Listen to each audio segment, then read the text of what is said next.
Question of the day. My kid zones out in school. Do I have to see a neurologist? The answer is yes. The two most common things which I always tell to my patients when they come in my clinic for evaluation of zoning out spells. Number one is a special type of seizures, which we call as absence seizures. Sometimes there is another type of seizure in which kid can zone out. And sometimes there is an ADHD, inattentiveness type.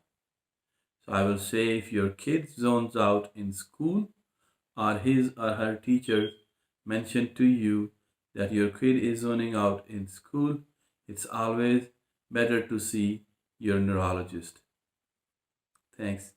Please ask your questions in the comment section or you can email us at drdin@dinneurology.com.